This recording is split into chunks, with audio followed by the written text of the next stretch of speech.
Ketika kita melakukan semua dosa saudara, mengikuti apa yang iblis tawarkan. Tadi pagi saya sampaikan yang ada dalam dunia ini hanya 3 hal.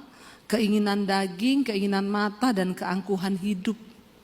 Itu yang ada dalam dunia, dan itu semua bukan berasal dari Bapa, tetapi dari dunia. Ya, tadi pagi sudah saya jabarkan keinginan mata. Ya, mata ini tidak pernah ada puasnya. Ya, karena itu Yesus berkata, mata adalah pelita tubuh. Jika matamu jahat, maka gelap seluruh tubuhmu. Tapi jika matamu baik, maka teranglah seluruh hidupmu. Ya, yang kedua keinginan daging yang ada dalam dunia ini, kenajisan, percabulan, perselingkuhan. Makanya banyak orang-orang yang mengaku Kristen, tapi kalau engkau masih hidup dalam kenajisan, percabulan, perselingkuhan, apalagi homoseksual, lesbian, maaf. Engkau bukan kepunyaan Tuhan. Karena Alkitab berkata, biarkan lalang dan gandum tumbuh bersama.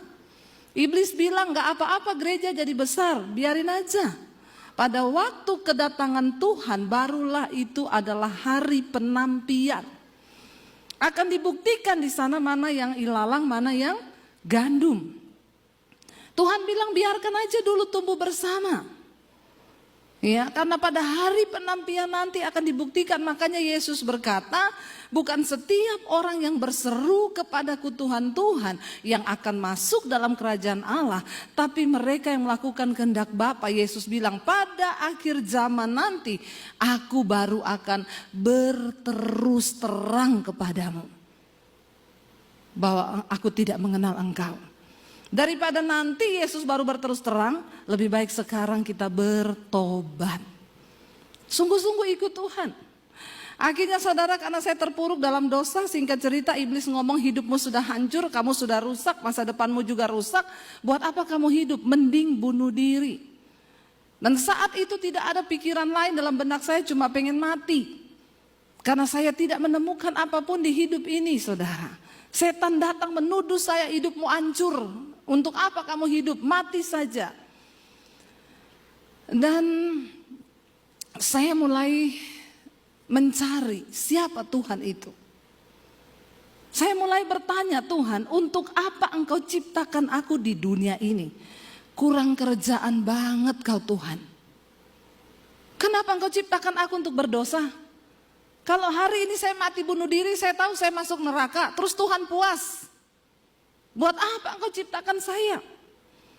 Tanpa pengetahuan yang benar, saya marah kepada Tuhan.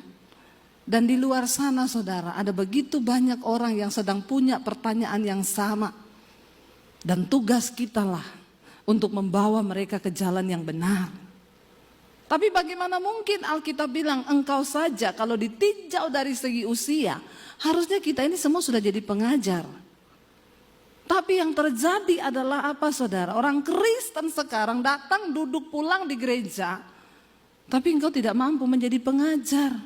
Bahkan asas-asas tentang kekristenan itu masih harus diajarkan. Masih banyak orang Kristen yang tanya saya, Bu, merokok itu dosa apa enggak, Bu? Di mana ayatnya, Bu? Saya bilang di pom bensin baca. Gede tulisannya dilarang merokok. Lu gak usah cari di Alkitab, tidak ada tulisan dilarang merokok. Tapi saya mau bilang, sedangkan di pom bensin saja kau tidak bisa masuk, apalagi di amin yang merokok. Tidak usah angkat tangan. Saya khotbah begini di Jakarta saudara, di satu mall. Tiba-tiba waktu pulang saya dikejar orang Ambon. Di mall, orang Ambon sangar saudara.